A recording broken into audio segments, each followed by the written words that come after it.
আসসালামু আলাইকুম প্রিয় দর্শক, অন্য মঞ্চে আলোচনায় আমাদের আজকের আমন্ত্রিত অতিথি।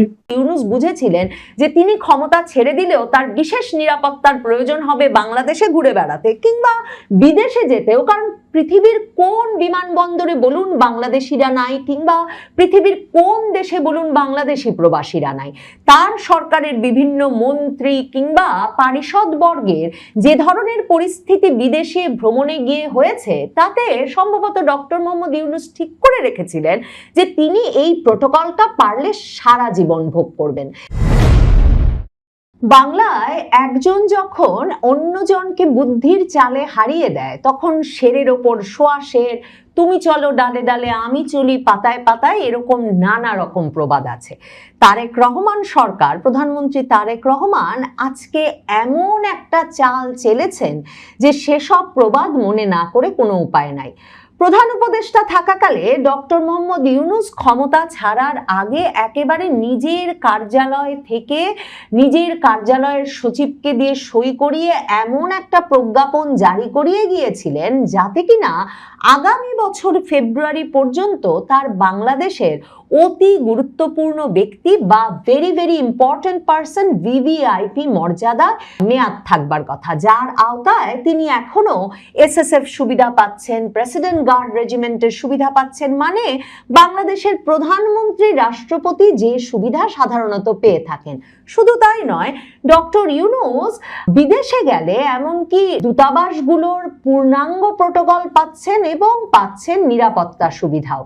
এমন একটা প্রজ্ঞাপন জারি করিয়ে নিজেই যে নিজেকে ভিভিআইপি পার্সন তিনি ঘোষণা করে গেছেন, সেটা এমনকি 17ই ফেব্রুয়ারি তারেক রহমান সরকার শপথ নেওয়ার পর ডক্টর মোহাম্মদ ইউনূস ক্ষমতা ছেড়ে দেওয়ার পরেও জানাশোনা ছিল না। মার্চের শুরুতে সংবাদপত্রে খবর ফাঁস হয় যে প্রধান উপদেষ্টা তার কার্যালয়ের সচিব সাইফুল্লাহ পান্নাকে দিয়ে সই করিয়ে একটা প্রজ্ঞাপন জারি করিয়ে গেছেন, যার আওতায় বলা হয়েছে যে সরকার বিশেষ নিরাপত্তা বাহিনী আইনের ক্ষমতা বলে অন্তর্বর্তী সরকারের প্রধান উপদেষ্টা অধ্যাপক মোহাম্মদ ইউনূসকে তার দায়িত্ব হস্তান্তরের তারিখ থেকে 1 বছরের জন্য অতি গুরুত্বপূর্ণ ব্যক্তি হিসেবে ঘোষণা করেছে। এর ফলে অন্তর্বর্তী সরকারের সময়ই করা রাষ্ট্রপতি, প্রধানমন্ত্রী বা প্রধান উপদেষ্টা ও অতি গুরুত্বপূর্ণ ব্যক্তির নিরাপত্তা বিধিমালা 2025 অনুযায়ী ডক্টর ইউনূস দায়িত্ব ছাড়ার পর থেকে এসএসএফ এর নিরাপত্তা সুবিধা পাচ্ছেন। একজন ভিভিআইপি হিসেবে তার বাসভবন ও কর্মস্থলে দায়িত্ব পালন করছেন এসএসএফ সদস্যরা। তার উপস্থিতিতে আয়োজিত সব অনুষ্ঠানে নিরাপত্তা তল্লাশি থাকছে এবং দেশ বিদেশে ভ্রমণের সময় পররাষ্ট্র মন্ত্রণালয় ও দূতাবাসের সমন্বয়ে নিরাপত্তা ব্যবস্থা নিশ্চিত করা হচ্ছে। আজকে তারেক রহমান সরকার এমন এক চাল চেলেছেন যে ওই যে শেরের ওপর শোয়া শের, সে প্রবাদ মনে না করে কোনো উপায়ই থাকে না। ভিভিআইপি মর্যাদার মেয়াদ তারেক রহমান সরকারের আমলে এসে ইউনূস সাহেবের জন্য 6 মাস কমিয়ে দেওয়া হয়েছে। আগামী 10ই আগস্টের পর তিনি আর এ মর্যাদা পাবেন না।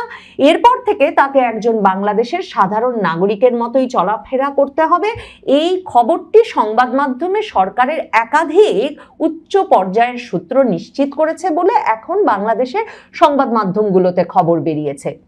যেই প্রজ্ঞাপন জারি করে 10ই ফেব্রুয়ারি মানে নির্বাচনের 2 দিন আগে গোপনে ডক্টর মোহাম্মদ ইউনূস 1 বছরের জন্য নিজেই নিজেকে অতি গুরুত্বপূর্ণ ব্যক্তি বা ভিভিআইপি হিসেবে ঘোষণা করেছিলেন, ঠিক সেই আইনেরই আওতায়, নিরাপত্তা বাহিনী আইনের আওতায় দেওয়া সেই সুবিধা পুনর্বিবেচনা করে তা কমিয়ে এখন 6 মাস করা হয়েছে। অর্থাৎ 10ই আগস্ট পর্যন্ত তিনি এই এসএসএফ সুবিধা এবং প্রোটোকল সুবিধা পাবেন।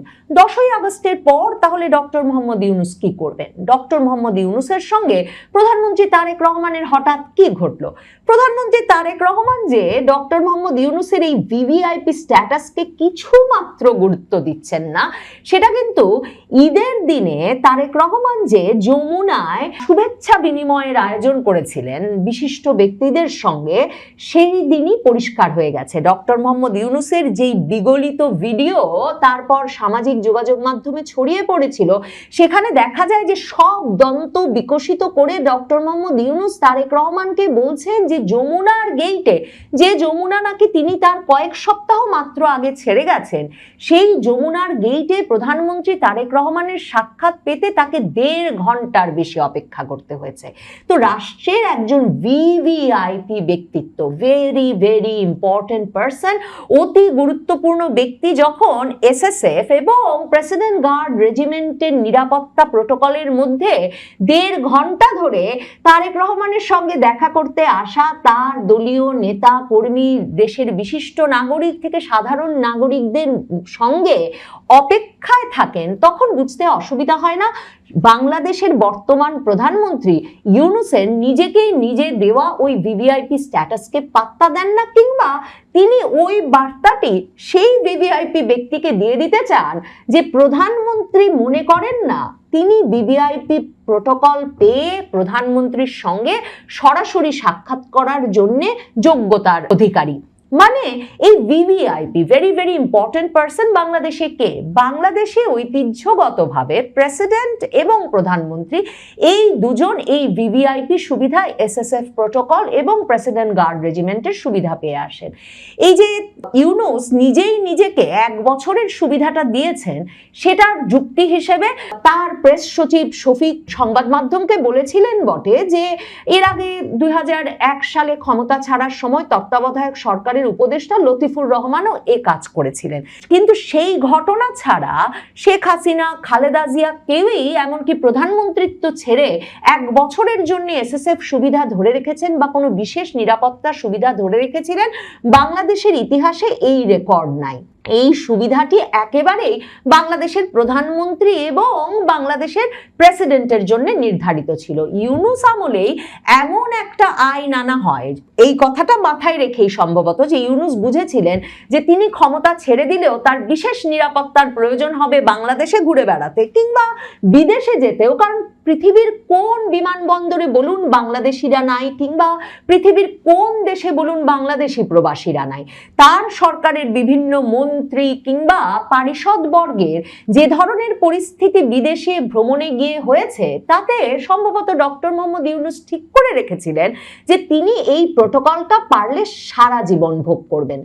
এ কারণে ইউনূস সাহেব তার অন্তর্বর্তী সরকারের সময় রাষ্ট্রপতি, প্রধানমন্ত্রী বা প্রধান উপদেষ্টা এবং অতি গুরুত্বপূর্ণ ব্যক্তির নিরাপত্তা বিধিমালা 2025 প্রণয়ন করেন এবং সেই আইন অনুযায়ী কিন্তু ডক্টর ইউনূস দায়িত্ব ছাড়ার পর থেকে এসএসএফ এর নিরাপত্তা সুবিধা ভোগ করে আসছেন। এই যে অতি গুরুত্বপূর্ণ ব্যক্তি, ডক্টর ইউনূস নিজের এই অতি গুরুত্বপূর্ণ ব্যক্তি হিসেবে নিজেকে চিহ্নিত করে এসএসএফ সুবিধা পাওয়ার বিষয়টি জায়েজ করতে খালেদা জিয়া যখন মৃত্যুশয্যায়, মানে মৃত্যুশয্যায় হাসপাতালে 11 দিন পার করে ফেলেছেন, তখন হঠাৎ করে খালেদা জিয়াকে এভার কেয়ার হাসপাতালে তার নিবিড় পর্যবেক্ষণ কেন্দ্রের বাইরে এসএসএফ মোতায়েন করা হয়। মানে সে সময় অনেকেই প্রত্যাশা করেছিলেন যে তখনও যেহেতু খালেদা জিয়া পুত্র তারেক রহমান বলছেন যে তার দেশে ফেরার বিষয়টি তার একক নিয়ন্ত্রণাধীন নয়, অনেকেই মনে করছিলেন তারেক রহমান হয়তো নিরাপত্তার শঙ্কার কারণে দেশে ফিরতে পারছেন না। এবং এই প্রশ্ন সংবাদ মাধ্যমের তরফে তখন করা হয়েছিল যে তারেক রহমানও কি তাহলে জিয়া পরিবারের সদস্য হিসেবে, খালেদা জিয়ার পুত্র হিসেবে দেশে ফিরলে এসএসএফ সুবিধা পাবেন? কারণ কেউই যুক্তিতে বুঝতে পারছিলেন না খালেদা জিয়া যতদিন নিজের বাড়িতে ছিলেন এর আগে, তখন এসএসএফ সুবিধা দিল না ইউনূস সরকার। হঠাৎ করে তিনি যখন মৃত্যুশয্যায়, তখন কেন হাসপাতালে তার জন্য এসএসএফ সুবিধা দিতে হবে? কিন্তু তখন ব্যাপক গাম্ভীর্যের সাথে সৈয়দা রিজওয়ানা হাসান, প্রেস সচিব শফিক, তারা রীতিমতো সংবাদ সম্মেলন করে ঘোষণা দেন যে খালেদা জিয়া ছাড়া আর কাউকে এসএসএফ সুবিধা দেওয়ার কোনো সুযোগ নাই বর্তমান সরকারের। কাজেই এই অন্তর্বর্তীকালীন সরকার কিন্তু এমনকি তারেক রহমানের নিরাপত্তার কথা বিবেচনা করে সে সময় বিএনপির অনেক নেতৃবৃন্দই যে প্রত্যাশা করেছিলেন যে সরকার তার জন্যও একটা এসএসএফ সুবিধার ব্যবস্থা করবে, সে সুবিধা তখন দেয় নাই। অথচ নিজের জন্য সে সুবিধা নিশ্চিত করে ডক্টর মোহাম্মদ ইউনূস ক্ষমতা ছেড়েছেন, তারেক রহমান সেই সুবিধার একেবারে বাড়া ভাতে ছাই ঢেলে দিয়েছেন। মানে তিনি এই আরাম, এই আয়েশ কিছুতেই, বিশেষ করে এই যে একটা সম্মানিত ব্যক্তির ভাব নেওয়া ডক্টর মোহাম্মদ ইউনূসের, সম্ভবত সেই সম্মানিত ব্যক্তির ভাবটুকু ডক্টর মোহাম্মদ ইউনূসের কাছ থেকে কেড়ে নিতে চাইছেন প্রধানমন্ত্রী তারেক রহমান। কিন্তু কেন? প্রধানমন্ত্রী তারেক রহমান তো জুনে যখন ডক্টর মোহাম্মদ ইউনূস দেশি বিদেশি চাপে অস্থির হয়ে তারেক রহমানের সঙ্গে বৈঠক করতে লন্ডন ছুটে গিয়েছিলেন, তখন তো নাকি তারেক রহমান ডক্টর মোহাম্মদ ইউনূসকে বলেছিলেন যে মুরব্বি হয়ে মাথার ওপরে থাকবেন খালেদা জিয়া আর ডক্টর মোহাম্মদ ইউনূস। এরপর থেকেই ডক্টর মোহাম্মদ ইউনূসের মনে এই প্রত্যাশা ভীষণভাবে দানা বেঁধে উঠেছিল যে তারেক রহমান রাজি তার যে স্বপ্ন, তার যে প্রত্যাশা, সেটা পূরণে রাষ্ট্রপতি হিসেবে ডক্টর মোহাম্মদ ইউনূসকে নিয়োগ দিতে। এই যে রাষ্ট্রপতি আর প্রধানমন্ত্রীর মধ্যে ক্ষমতার ভারসাম্য করতে হবে, সংস্কারের এসব যে প্রস্তাব, মানে সংসদীয় পদ্ধতির সরকারে বরাবর প্রধানমন্ত্রী সর্বোচ্চ ক্ষমতাধর ব্যক্তি, কিন্তু এই ইউনূস কিংবা সুশীল সমাজের যে বরাবরের সেই ১-১১ সরকারের সময় থেকে যে রব সংস্কারের, তাতে সবসময় প্রধানমন্ত্রী রাষ্ট্রপতির মধ্যে একটা ভারসাম্যের কথা বলা হয়। এই যে জুলাই সনদে যেসব সংস্কার প্রস্তাব এনেছে ডক্টর ইউনূসের বাহিনী, জামায়াতে ইসলামী, জাতীয় নাগরিক পার্টি, যাতে এখন বিএনপি সরকার কর্ণপাতও করছে না এবং জুলাই সনদ ওভাবে বাস্তবায়ন করবে না তা জানিয়ে দিয়েছে, কারণ তারা বলছে আগেই তারা আপত্তি জানিয়ে রেখেছিল। সেই জুলাই সনদে স্পষ্টভাবেই এই রাষ্ট্রপতি প্রধানমন্ত্রীর ক্ষমতায় ভারসাম্যের কথা বলা হয়েছে।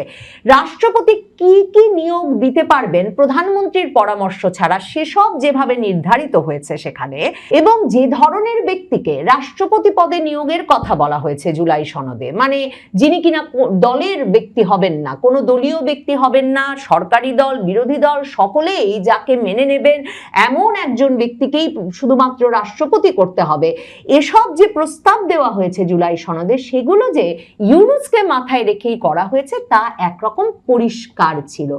এখন সম্ভবত ইউনূসের সেই স্বপ্নসাধ ক্রমাগত ভেঙে পড়তে শুরু করেছে এবং 10ই আগস্টের পর তিনি আসলে ঠিক কিভাবে নিজেকে নিরাপদ রাখবেন, কিভাবে তার প্রতিষ্ঠানকে নিরাপদ রাখবেন, এই প্রত্যেকটি বিষয়ই সম্ভবত এখন নতুন করে তার কৌশল নির্ধারণ করতে হবে। কারণ অন্তর্বর্তীকালীন সরকারের প্রধান উপদেষ্টা হিসেবে যমুনায় সুরক্ষিত থাকার সময়েই কিন্তু গ্রামীণের একেবারে সদর দপ্তর থেকে শুরু করে বাংলাদেশের বিভিন্ন স্থানে গ্রামীণের বিভিন্ন শাখায় হামলার ঘটনা ঘটছিল।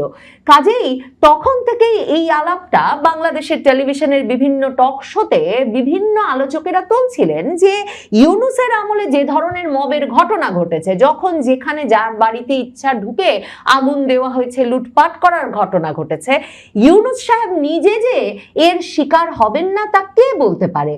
কাজেই ডক্টর মোহাম্মদ ইউনূসকে আসলে নতুন করে তার নিরাপত্তা, তার প্রতিষ্ঠানের নিরাপত্তার কৌশল নির্ধারণ করতে হবে।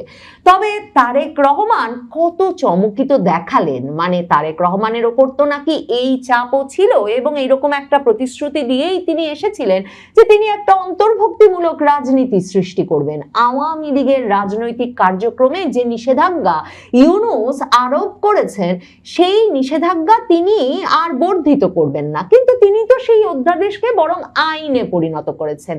কাজেই কে বলতে পারে ডক্টর মোহাম্মদ ইউনূসকে জুনে তিনি যে কথা দিয়েছিলেন সে কথা অনুযায়ী শেষ পর্যন্ত সত্যি মাথার ওপরে ইউনূসকে বসান কিনা। মানে পররাষ্ট্রমন্ত্রী হিসেবে সেই খলিলুর রহমানকে তো তারেক রহমান গিলেছেন, যেই খলিলুর রহমান তারেক রহমান সম্পর্কে বাজে মন্তব্য করায় বিএনপি খলিলুর রহমানের পদত্যাগ দাবি করেছিল ইউনূস আমলে। কাজেই কি ঘটছে বলা মুশকিল। আগস্টে কিছু একটা ঘটছে বটে এবং সেই ঘটনা ঘটবার কথা মাথায় রেখেই যে ইউনূসের এসএসএফ সুবিধা আপাতত বাতিল করা হলো তা নিশ্চিত। হয় ইউনূসকে পালাতে হবে, লুকিয়ে থাকতে হবে, আর না হলে ইউনূস হয়তো বঙ্গভবনে ঢুকে পড়বেন।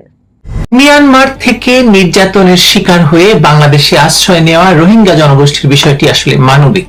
কিন্তু সে বিষয়টিকেই অবৈধ ইউনূস সরকার করে তুলেছিল আন্তর্জাতিক রাজনীতির গুটি।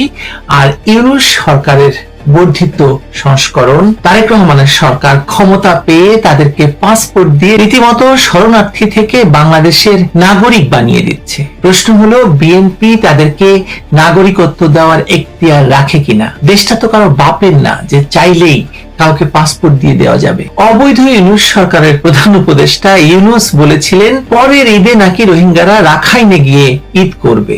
ওমা, এখন দেখি ঈদের পর ঈদ চলে যাচ্ছে, কিন্তু তারা তো ফিরে যাচ্ছেই না, উল্টো আগামী কোরবানির ঈদ হয়তো তারা ঢাকার যমুনাতেই করতে যাচ্ছে।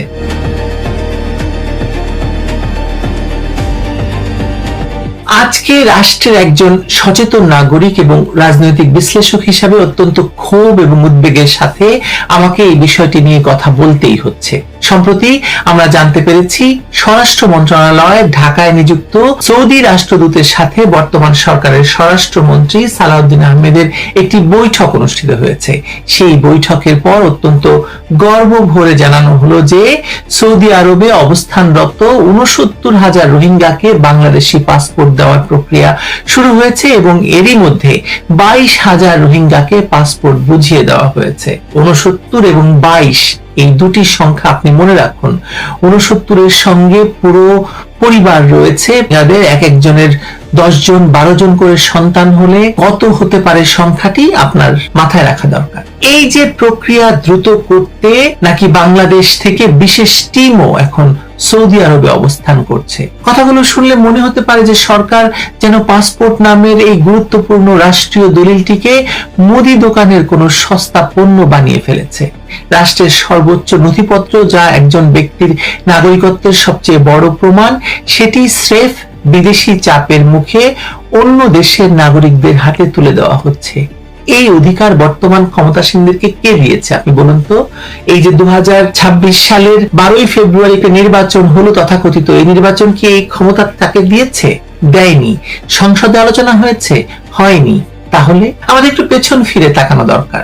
2025 সালের 14ই মার্চ উখিয়ার রোহিঙ্গা ক্যাম্পে জাতিসংঘের মহাসচিব আন্তোনিও গুতেরেসকে পাশে বসিয়ে ইফতারের সামনে টেবিল সাজিয়ে অবৈধ ইউনূস সরকারের প্রধান ডক্টর মোহাম্মদ ইউনূস চট্টগ্রামের আঞ্চলিক ভাষায় গলাবাজি করে বলেছিলেন 2026 সালের ঈদ রোহিঙ্গারা তাদের নিজ দেশে উদযাপন করবে।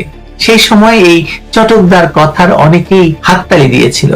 আমি সমালোচনা করেছিলাম এবং বলেছিলাম যাবে না। আজ তাই হচ্ছে।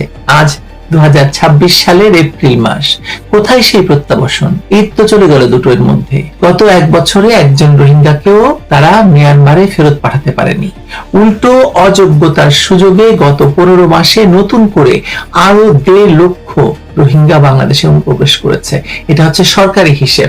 বেসরকারি হিসেবে কতজন সেটা আল্লাহ জানেন। প্রত্যাবাসনের চরম ব্যর্থতা ঢাকতে কি এখন এই মানুষের হাতে পাসপোর্ট দিয়ে ধরিয়ে দেওয়া হচ্ছে, বা চিরস্থায়ীভাবে তাদেরকে বাংলাদেশের ঘাড়ে চাপিয়ে দেওয়ার বন্দোবস্ত করা হচ্ছে?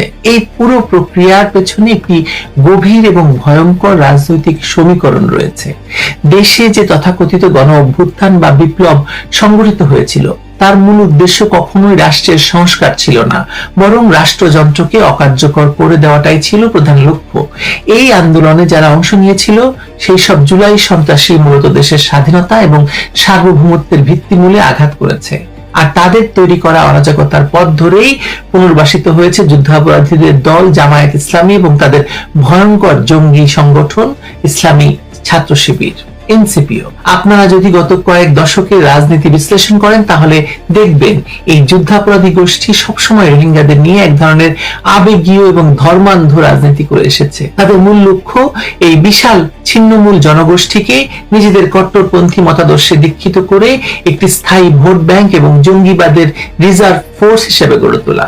অনেকে বলেছেন বাংলাদেশের যে হিন্দু ভোটার রয়েছে তারা যেহেতু আওয়ামী লীগ সমর্থন করে, সেহেতু রোহিঙ্গাদেরকে তারা নিয়ে এসে বাংলাদেশের নাগরিকত্ব দিয়ে রোহিঙ্গা ভোট ব্যাংক হবে জামায়াত ইসলামের। আজ অবৈধ ইউনূস সরকারের বর্ধিত সরকার বা বর্ধিত সংস্করণ, অনেকে বলছেন ছায়া ইউনূস সরকার, তারেক রহমানের সরকার বর্তমানে সেই যুদ্ধাপরাধী জামায়াত শিবিরের এজেন্ডাই বাস্তবায়ন করছে। মূলত সৌদি আরবে রোহিঙ্গাদের যাওয়ার ইতিহাস আজকে নতুন নয়।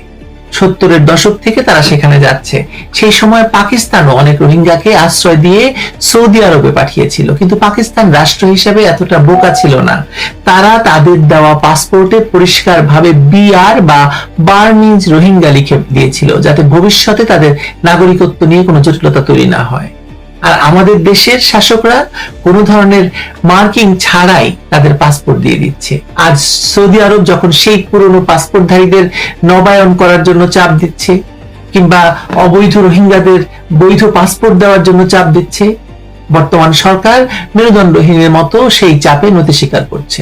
স্বরাষ্ট্রমন্ত্রী নির্দেশ দিচ্ছেন, যাদের কাছে পুরনো বাংলাদেশি নথিপত্র আছে তাদেরকে সবাইকে দ্রুত পাসপোর্ট দিয়ে দিতে হবে। এই অপরিণামদর্শী সিদ্ধান্তের ভয়াবহতা কি এই সরকার অনুধাবন করতে পারছে? পারার কথা নয়, কারণ তারা তো আসলে দেশ পরিচালনায় অভিজ্ঞও নয়। দেশটাকে জাস্ট তারা মনে করেছে ব্যবসা। আন্তর্জাতিক অভিবাসন বিশেষজ্ঞরা বারবার সতর্ক করছেন যে এটি একটি ভয়ঙ্কর পুল ফ্যাক্টর বা আকর্ষণীয় নিয়ামক হিসেবে কাজ করবে। যখন রাখাইনে বা কক্সবাজারের ক্যাম্পে থাকা লাখ লাখ রোহিঙ্গা শুনবে যে বাংলাদেশ সরকার খুব সহজেই রোহিঙ্গাদের পাসপোর্ট দিয়ে দিচ্ছে, তখন এই দেশে অনুপ্রবেশের ঢল নামবে। এমনিতেই বর্তমান সরকার নতুন করে আসা প্রায় 1.5 লাখ রোহিঙ্গাকে আটকাতে পারেনি। এরপর এই পাসপোর্ট পাওয়ার প্রলোভন তাদের আরো বেপরোয়া করে তুলবে।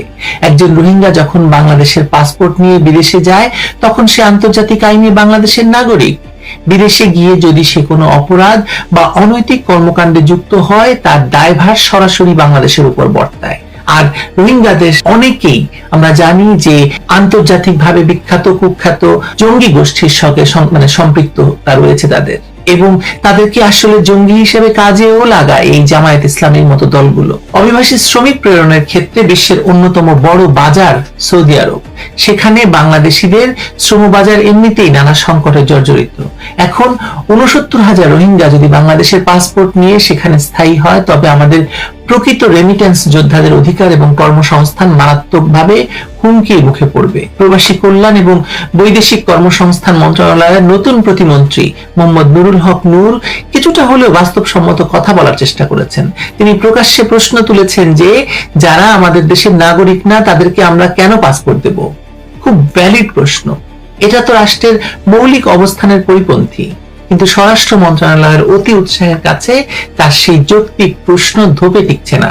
রাষ্ট্র পরিচালনা কোনো ছেলে খেলা নয়, আর পাসপোর্ট কোনো ত্রাণের বস্তা নয় যে লাইনে দাঁড় করিয়ে বিলিয়ে দেওয়া হবে। যাদের ফিরে যাওয়ার কথা আরাকানে, যাদের দাবি আদায় করার কথা মিয়ানমার সরকারের কাছ থেকে, তাদের হাতে বাংলাদেশের সবুজ পাসপোর্ট তুলে দেওয়ার এই সিদ্ধান্ত সরাসরি সংবিধান এবং রাষ্ট্রদ্রোহিতার শামিল। যুদ্ধাপরাধী জামায়াত শিবিরের তোষণ এবং বিদেশি প্রভুদের খুশি করার জন্য আজ তারা দেশের সার্বভৌমত্বকে নিলামে তুলছে। রোহিঙ্গাদের অধিকার নিশ্চিত করতে হবে তাদের নিজ বাসভূমি মিয়ানমারে এবং বাংলাদেশের পাসপোর্ট দিয়ে নয়। এই আত্মঘাতী এবং রাষ্ট্রবিরোধী সিদ্ধান্ত অবিলম্বে বাতিল করতে হবে, অন্যথায় ইতিহাসের কাঠগড়ায় বর্তমান ক্ষমতাসীনদের চরম মূল্য চোকাতে হবে।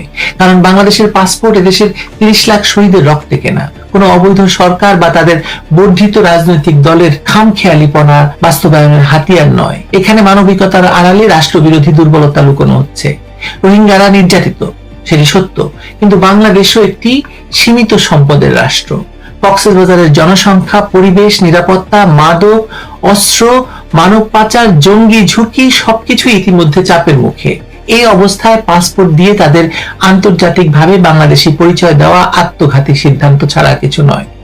রাষ্ট্র কারো ব্যক্তিগত সম্পত্তি নয়, দলীয় তো নয়। পাসপোর্ট কোনো দয়ার খয়রাত নয়, নাগরিকত্ব কোনো রাজনৈতিক দর কষাকষিরও পণ্য নয়। বিএনপি যদি মনে করে ক্ষমতায় এসে সৌদি আরবকে খুশি করতে, আন্তর্জাতিক শক্তিকে সন্তুষ্ট করতে কিংবা নিজেদের কূটনৈতিক ব্যর্থতা ঢাকতে রোহিঙ্গাদের বাংলাদেশি বানিয়ে দেবে, তাহলে সেটি শুধু প্রশাসনিক ভুল নয়, এটি রাষ্ট্রীয় স্বার্থের সঙ্গে বিশ্বাসঘাতকতা। রোহিঙ্গা সংকটের একমাত্র রাজনৈতিক সমাধান হলো নিরাপত্তা, নাগরিকত্ব এবং মর্যাদার নিশ্চয়তা দিয়ে তাদেরকে মিয়ানমারে ফেরত পাঠানো। প্রত্যাবাসন। বাংলাদেশের কাজ তাদের বাংলাদেশি করা নয়, পাসপোর্ট দিয়ে নাগরিকত্ব দেওয়া নয়। মিয়ানমারকে বাধ্য করা, তাদেরকে ফেরত নেওয়া। কিন্তু ইউনূসের কথার ফুলঝুরি আর বিএনপির পাসপোর্ট রাজনীতি সেই পথ থেকে বাংলাদেশকে সরিয়ে দিচ্ছে। আপনাদেরকে সরাসরি তাই প্রশ্নটা তুলতে হবে যে রোহিঙ্গাদের পাসপোর্ট দেওয়ার এখতিয়ার বা অধিকার কে দিল বিএনপিকে? সংসদীয় বিতর্ক কোথায়? জাতীয় নিরাপত্তার মূল্যায়ন কোথায়? নাগরিকত্ব যাচাই কোথায়? জনগণের অনুমোদন কোথায়? বাংলাদেশ মানবিক রাষ্ট্র হতে পারে, কিন্তু আত্মঘাতী রাষ্ট্র হতে পারে না। রোহিঙ্গাদের প্রতি সহানুভূতি থাকবে, কিন্তু বাংলাদেশের পাসপোর্ট বাংলাদেশের নাগরিকদের জন্যই থাকবে শুধু।